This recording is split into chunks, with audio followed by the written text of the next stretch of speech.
So thinking about becoming a real estate agent. From the outside, it looks glamorous, luxury homes, flexible hours, and big commissions. But what no one tells you is that 86% of agents fail within their first 5 years. Why? Because they don't know what it really takes to succeed. In this video, we are sitting down with someone who nearly quit but turned around and making real estate a thriving career. So if you are thinking about joining real estate, or if you are struggling to grow your business, drop your comment below. We'd love to be your resource. Now, let's let the interview begin. We're talking about real estate today. All right, we got Barton here. Hey! Thank you for joining us and willing to come in front of the camera to share your tricks and strategies from nearly quitting real estate to a successful realtor. So I think this is going to help a lot of other new realtors or people who are thinking about joining real estate, more inspiring, and also your story. Okay. So briefly, just tell us about your story. I know you're an ex-Olympian, which is a lot of people not quite sure how Olympian works. Translate that into real estate, and then to a real estate agent. So that's really a story that we want to uncover from you. Yeah. All right. First of all, thank you for inviting me. No problem. To do my first ever podcast. Very exciting. But my journey from an athlete to real estate was definitely not conventional, right? It's unusual, I would say, right? I was an athlete. I represented Hong Kong at the 2014 Winter Olympics. I did ice skating, short track speed skating for quite some time.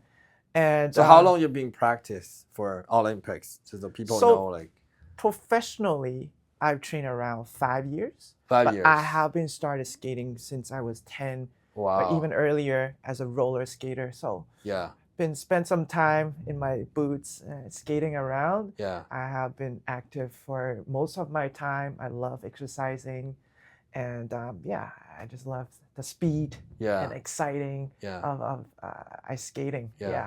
So back to being an athlete. I was a professional, and I train a lot on my own.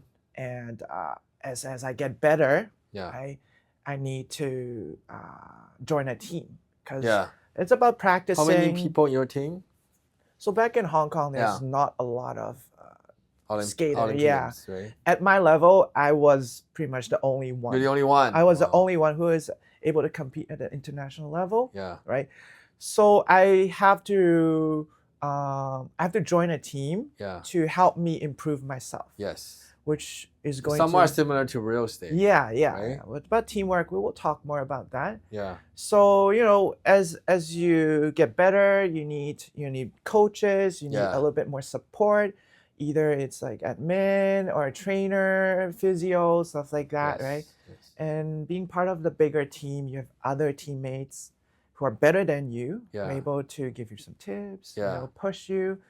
So I spent 3 years in total overseas. Almost 2 years in China. So you're not training in Hong Kong. You're sometimes spending in other countries. My professional career, I spent most of my time outside of Hong Kong, training in Korea, in Hong Kong, and it was a great experience. So you get to train with people or Olympians from other countries. But you guys are like competitions. Technically, yes. I trained with other national teams members from China, but we were really good friends, right? We have the same interest in skating, but they started a lot younger, started earlier than me because, that's their sport. So I learned a lot from them. It was very intimidating at first. Because ice skating, I thought was normally in the more colder countries, more on the like in Canada. So for sure we got hockey and ice skating. Hong Kong, fine. My experience is a warmer or even a hotter place, right? So it's a tropical city. You never see snow. If you do, I don't know. So do you have any skating rinks in Hong Kong, like ice skating? Small ones. Very small ones in the malls. They're by no means close to standard size, but it's a lot better now. And when I was a kid, it was all small rinks in a shopping mall, and then like surrounded by shops, restaurants. It was not like a serious rink. So that's also quite different because it's not the same as the actual size that you will race on, right? Yeah. So I had to go somewhere, and the closest one was China. Yeah. So every summer during summer break and off school, me, my parents will go to China and we'll train for 2-3 months. Yeah. It was like Monday. And you were still at school? Yeah, when I was still in school, when I was a kid. Okay. Monday to Saturday, we get one day off. Yeah. You know, from morning till like late at night. It was every day. It was, you know, as a kid, it was tough. Yeah. You know, I have sweat a lot. I obviously have bled some because of fall and injuries. Like I have experienced all of that, but taught me a lot of things that I was able to use it in real estate. Right? The discipline, being consistent with the training program, which is also to build out your mindset already. How to become one and the only Olympian or one and only realtor. So from there, so 2014, you were at the Winter Olympics, and then did you retire from that time? What was the transition like? I know you took a course, not a course, but even a degree at UBC. Because for most people, for like me, I just took a course that I study. I was still working at that time, so I study at night or on the weekends, and then just go take the exam. But you actually took a full real estate degree. Kudos to you, because I don't know a lot of people who actually did that. I thought a lot of people realtor are like second career or my third or fourth career, but you actually have that in mind. I guess your second career, because your first career is the Olympian, and then the second is actually the realtor, right? So tell us a little bit more about what was your thinking back then. So I know a lot of people graduate high school, they go to university, they're not too sure what they want to do yet, right? They'll take like first 2 year, maybe explore some electives, having fun. Well, to be fair, I got into school a bit older, right? So I have experience a little bit more already, right? So I have a goal in mind already. I want to do something that is entrepreneurial, right? Something related to business.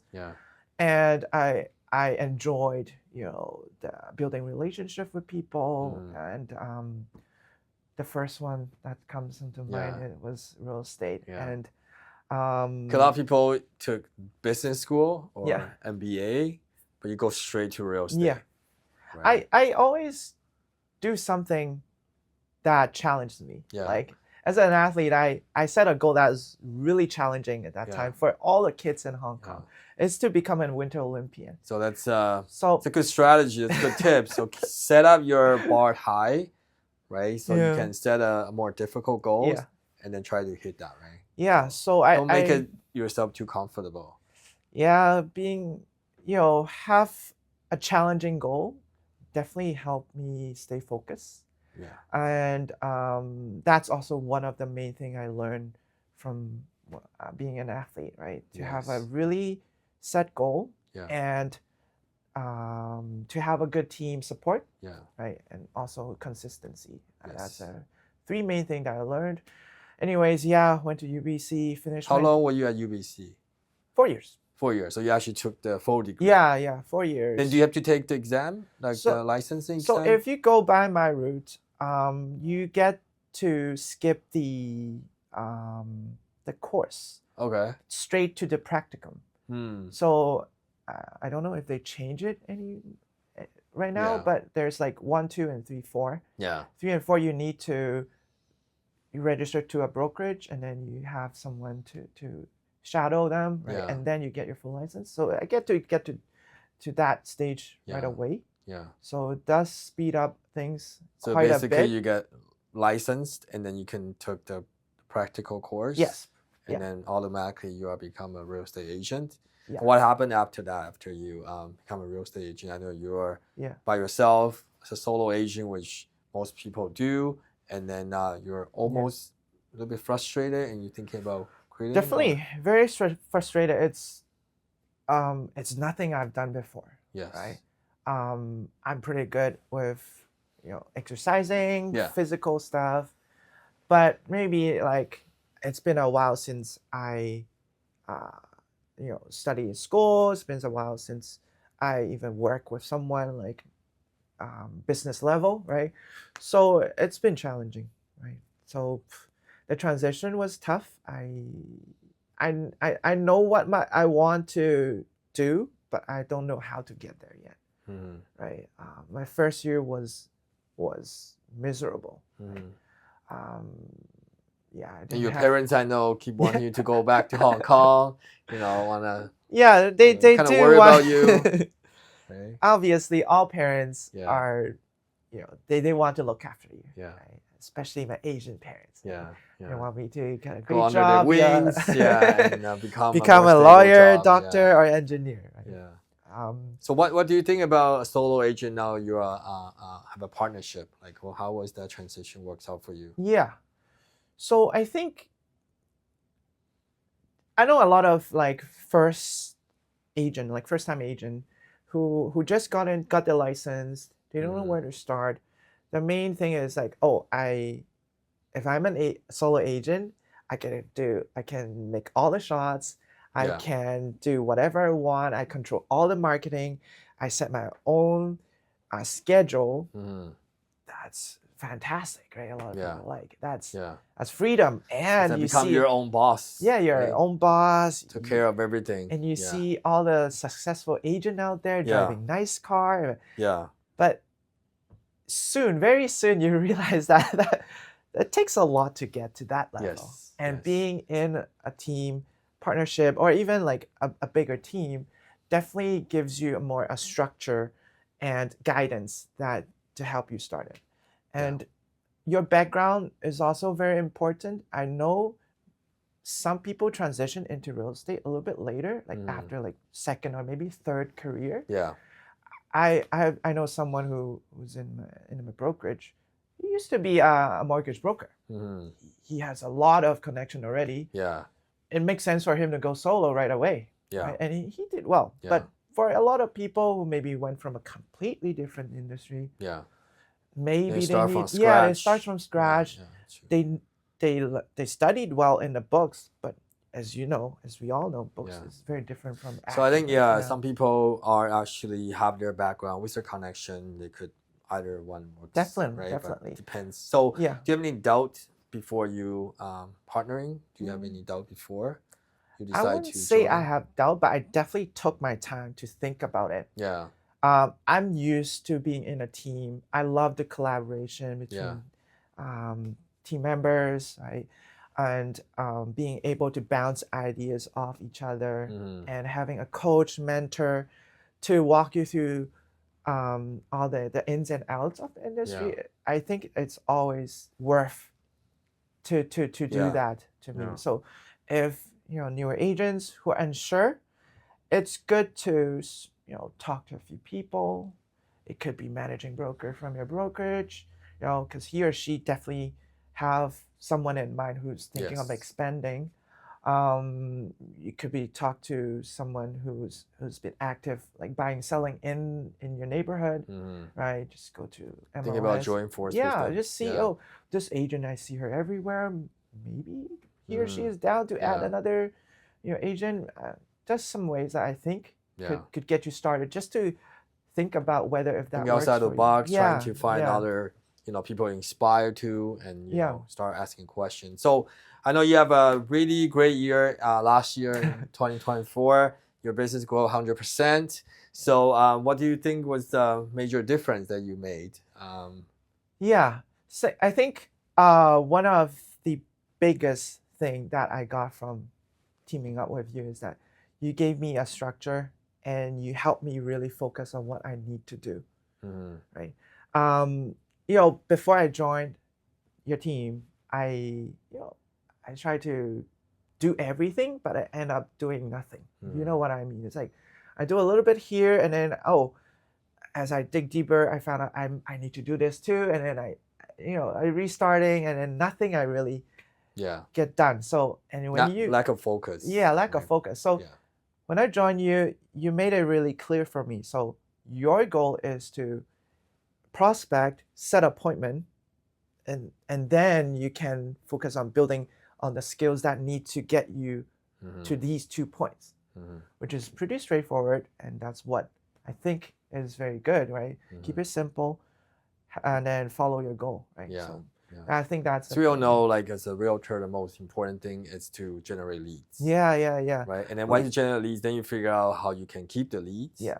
Right, and also able to nurture that relationship. Yeah. Because long-term relationship always easier to work with people you work with before who trust and trust you before than someone who is brand new or stranger. Yeah. When I started, I think I'm naturally good with people, right? In terms of like building connection and being just to open up myself to someone else, right? I think I'm good at that, but my lack at that time was, able to be more be a service to the client as a sales professional in real estate. So you being my support here, you have a library of knowledge. You've been sales, you've done the transaction, and in my mind, I was like, oh, I have you behind supporting me. I'm more willing to go out and challenge myself, knowing that if I face a problem, I have someone that is just a phone call away.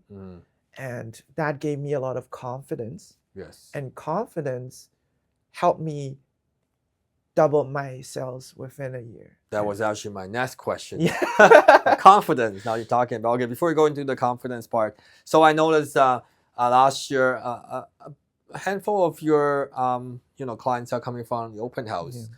So maybe for like newer agents or for people who are struggling with real estate, how would they able to leverage open house to help them to get better in their business? Or how would you say that's something agent should do, or would you say that's something you recommend? Like what 100%. Yeah. Open house, that should be your top priority, right? Fill up all the weekends of open house. How many open house did you do last year? I do every Saturday and Sunday. Yeah. Just like 2 to 4 every day. Yeah.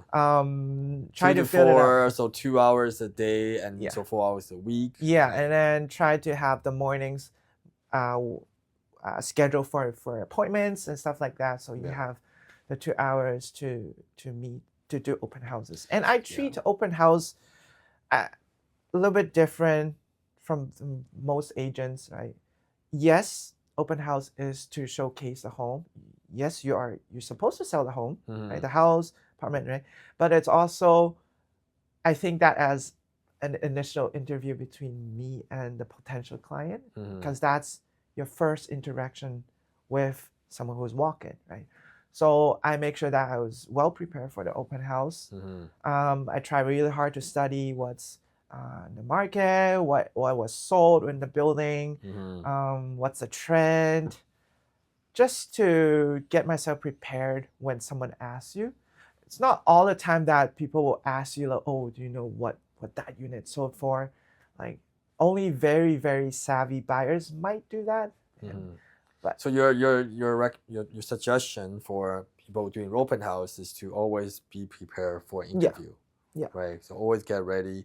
Yeah. And then, okay, so once you get ready, let's say you meet visitor from the open house that you guys click, really build out a relationship. How do you actually go next step? Because I know there's, you could get a lot of people coming in and they could go.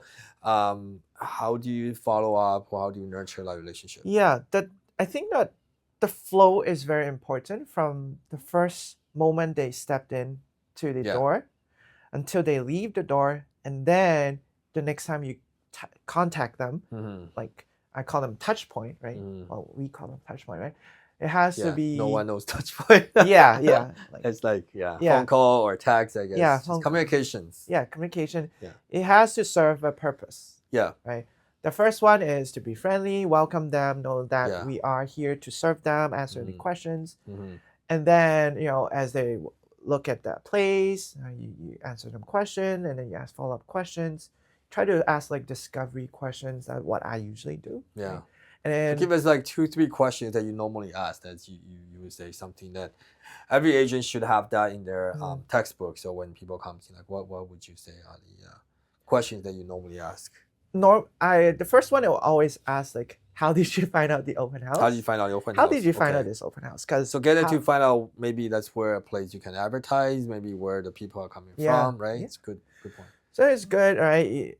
The more information you have, the more prepared you can tailor towards your future conversation with them. Okay. So that's the first question I will ask. Kind of icebreaker question. Icebreaker. It's very open, no pressure, right? When there's other times when you go to the shop, people ask, "Oh, how can I help you?" You will say, "No, I'm fine." Usually they will be a little bit defensive at first. So always ask open-ended questions, so they cannot say yes or no. You don't ask, "Oh, are you looking for a home?" Obviously, it's yes. Yes, period. And then there's no more conversation. Okay. So where do you find this open house? Where do you find this home? Yeah. The next one, depending on how engaging they are, I might ask, "Oh, why are you looking at homes?" Yeah. If they are willing to share, my landlord is evicting me, right? Or I have a lot of money inherited from someone.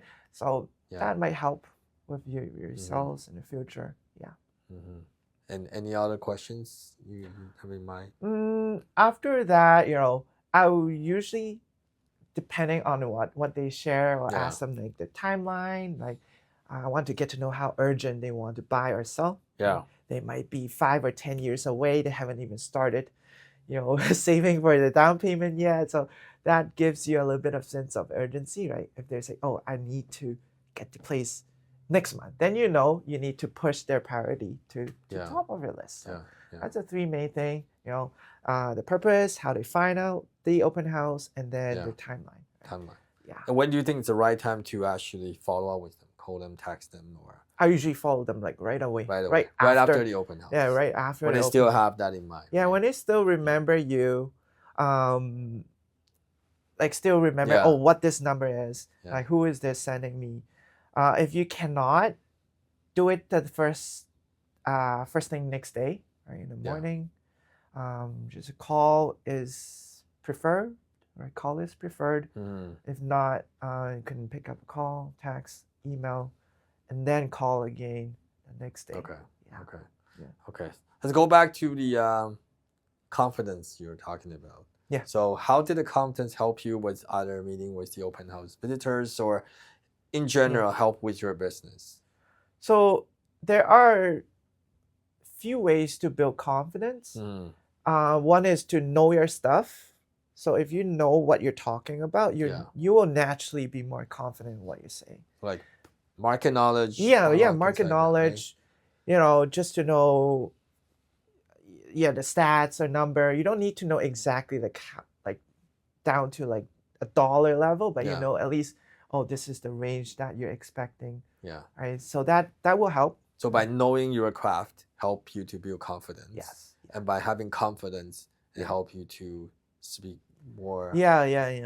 And the market is big. There's a lot, thousands and thousands of properties being transacted here in Vancouver. Yeah. So it takes a bit of time, and as you know, like years of being in a business, you will slowly accumulate that. And to speed it up, I guess you just have to try to get into more properties. Yeah.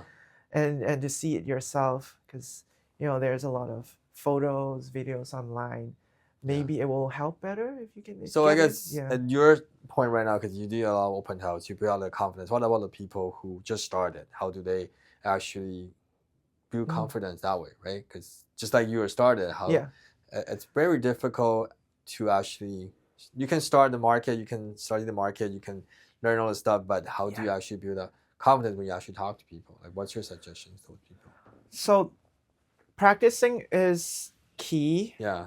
And as you slowly practicing with the mirror, or practicing with another person? With mirror, practicing with a person. Yeah. Practicing with your team leader. Yeah. Practicing with your siblings, right? Yeah. Maybe someone you're not too close, right? Who is able to give you some feedback regarding to your approach to your sales.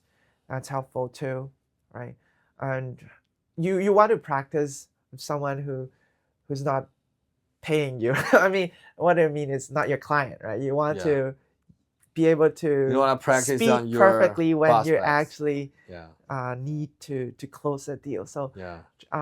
It's always struggle for a lot of new agents. Yeah. The confidence will slowly come as you practice more and hopefully join a team, have someone to push you, challenge you. And I think that is key. So what's something that you learn like faster because of the partnership? What's something I learned faster? Yeah. I think so. In a team, creates a lot of how do I say that? It's about teamworking. The teamwork is not so joining a team. It's not about just separating your obligation. It's about like being able to provide values and to amplify each other's strength. So me joining you, I always think about like how I can challenge myself, make myself improve. I also want to keep in mind like how can I improve your side of your business so that we're both benefiting from this partnership, from this teamwork. Right? So I think that's one thing that I really learned when I joined. That's what I was thinking about too. It's a two-way street, right? It cannot be one side. It can't be one side. The biggest difference between solo and being a team is when you're solo, everything you do is one-sided. It's for yourself, right? Yeah.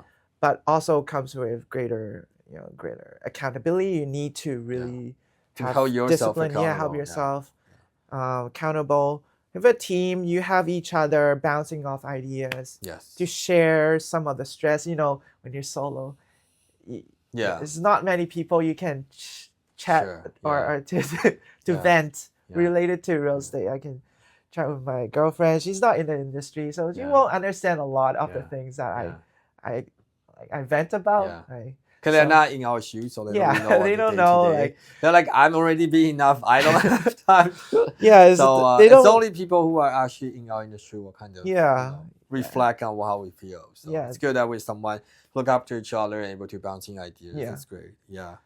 So they don't know the stress when we have to wait for that subject removal. You know, they're not doing the DocuSign. They don't get it. They don't know the time. They don't know the time. It's like, oh, why are you so stressed? I'm stressed. I'm waiting. But some people worry about if they do join like a team, they're gonna lose or partner with someone, they're gonna lose their independence. They feel like they wanna in full control. Like, what's your take on that part? I definitely understand their concern, like losing the control in your own business. However, I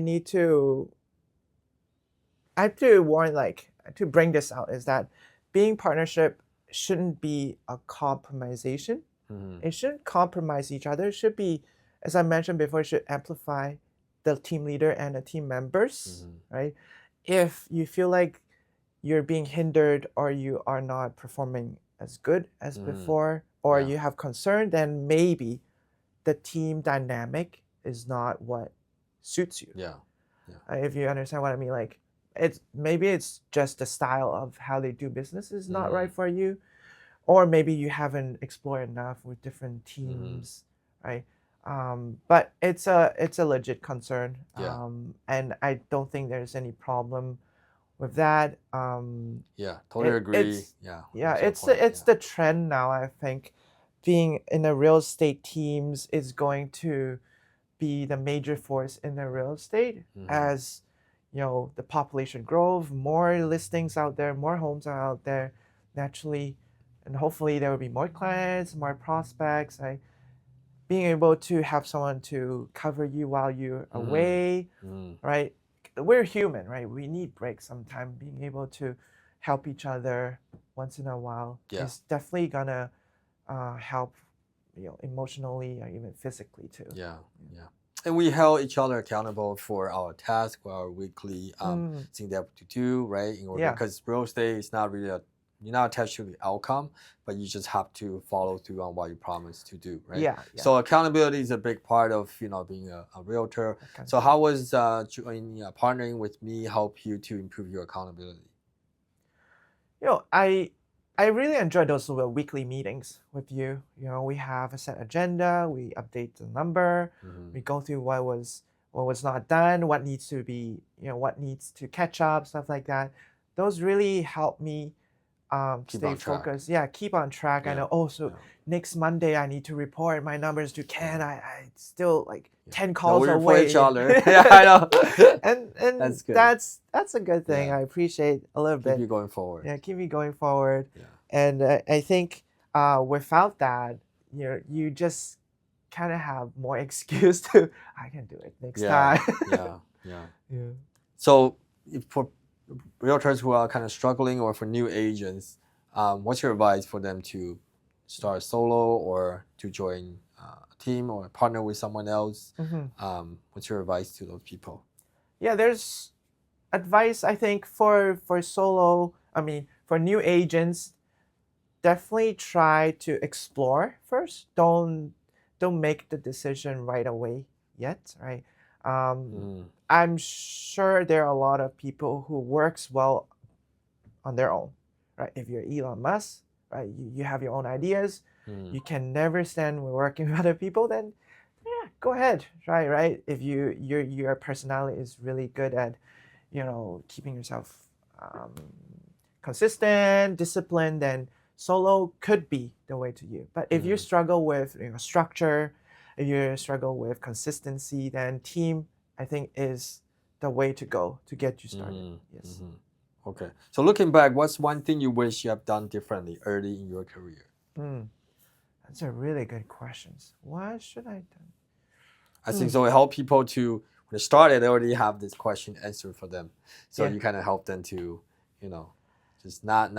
Because our time with, coaching or mentorship, is people who has done it already. Yeah. They will tell you, so you can avoid going through those routes. Save you time, save you money. And so I think the beginning is worth spend some time to set up a good CR, like a customer relationship management. It's like a follow-up.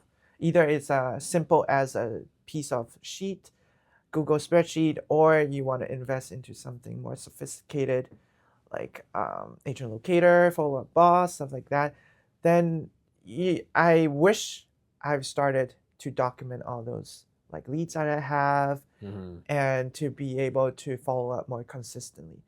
So as a beginning, like I just kind of go with the flow, like what's in my. If I remember, I will follow up. If not, it will pops up and then I should follow up now. So there's not enough structure.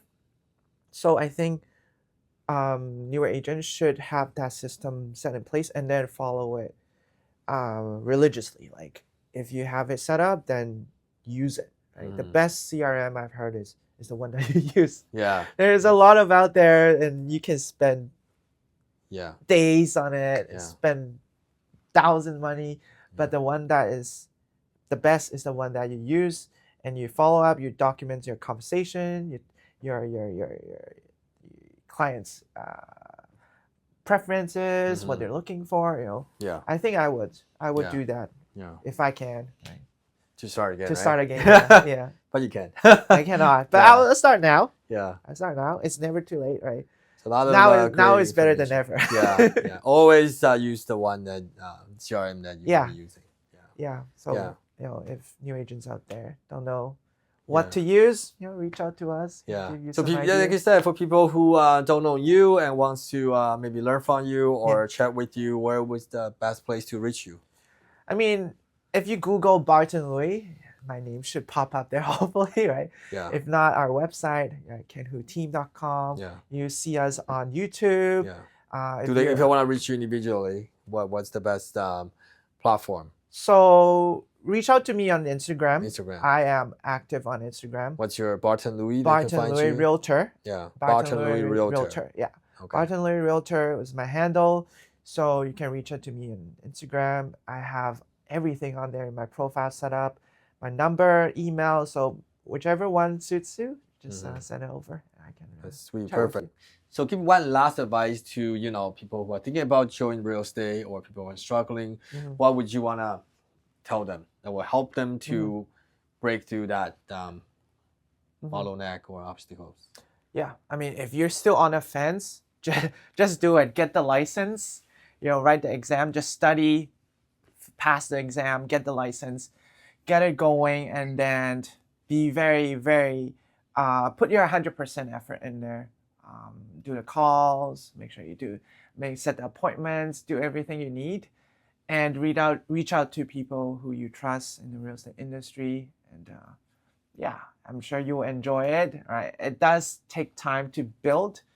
It's very, very normal to struggle in the first few years. I definitely struggle a lot, and you will have doubts. I'm not gonna say it's easy, but yeah, as you put in the hard work, and hopefully one day you'll enjoy the fruits. Thank you very much for all the tips and strategies. Thank you for coming. Thank you for having me. I had a wonderful time chatting with you. Make sure you follow Barton Louis Realtor on Instagram. Follow if you wanna learn more about his journey and how he becomes successful. And if you are interested to become a real estate agent, or you're struggling right now, you want to get someone to talk to, we're also here. We're here to help. Yeah, definitely. Thank you for watching. Thank you. Bye-bye. Bye.